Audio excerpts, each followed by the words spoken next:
Na Trilha da História. Uma mini-biografia do Brasil e do mundo.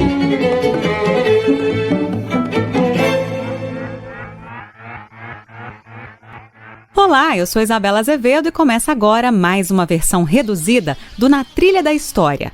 Neste episódio, vamos falar sobre a história contemporânea da Rússia e da União Soviética para contextualizar a invasão russa em território ucraniano em fevereiro de 2022. Nosso entrevistado é o historiador Daniel Arão Reis, doutor em História pela Universidade de São Paulo, professor de História Contemporânea na Universidade Federal Fluminense e autor do livro A Revolução que Mudou o Mundo, Rússia 1917, lançado pela Companhia das Letras. Daniel nos explica em que contexto foi criada a OTAN, um tema importante para entender a invasão russa na Ucrânia.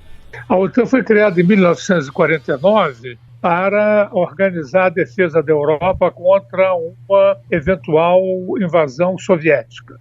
Depois que a Guerra Fria terminou, com a desagregação da União Soviética em 1991, esperava-se que a OTAN fosse dissolvida. Mas ela não só não se dissolveu, como avançou em direção aos estados da Europa Central que estavam se libertando do controle soviético e assumindo perfis próprios, independentes. O primeiro presidente da Rússia pós-Guerra Fria foi Boris Yeltsin, que ficou à frente do país durante toda a década de 90. Os anos 90 foram anos de caos, foram os governos do Yeltsin. Os russos imaginavam que se eles largassem a estrutura econômica, política e cultural da União Soviética, eles rapidamente, integrando-se na Europa, conheceriam um momento de liberdade, que eles não tinham no contexto da União Soviética, e de prosperidade. Essa era a grande expectativa dos russos. E isso não aconteceu. Yeltsin renunciou no fim de 1999, abrindo espaço para seu primeiro-ministro, Vladimir Putin, ocupar a presidência. Desde então, Putin comanda a Rússia, seja como primeiro-ministro ou presidente.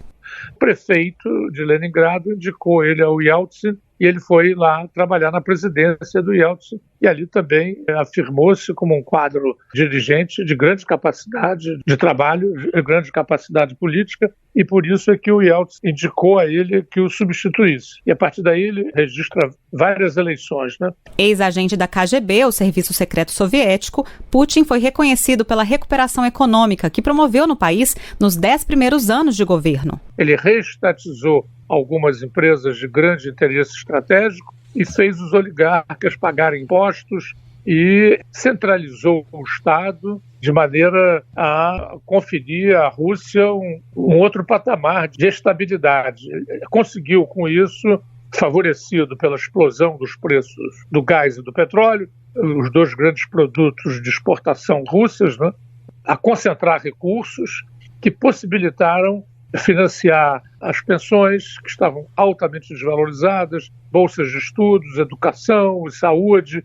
Na década seguinte, porém, o presidente russo recebeu muitas críticas, especialmente por ter consolidado uma tendência autoritária. Eu penso que o Putin, a partir ali de 2008, 2009, né, ele começa a dar uma virada a favor desse nacionalismo messiânico que propõe abandonar realmente qualquer tipo de contato com a Europa e com os Estados Unidos e voltar à Rússia no sentido da Ásia e organizar com a China uma grande aliança eurasiana.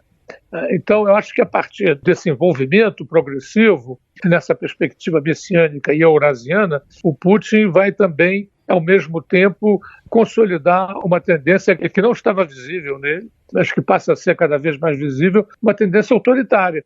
Então, aproveitando-se de sua maioria, na Duma, né, que é como os russos chamam o Congresso, o Parlamento, ele vai aprovar uma série de legislações cada vez mais repressivas, que intimidam, que inibem e, no limite, prendem e, às vezes, até matam. Esta foi a versão reduzida do Na Trilha da História. O episódio completo tem 1 hora e traz, além da entrevista na íntegra com o historiador Daniel Arão Reis, músicas russas e ucranianas com temática anti-guerra.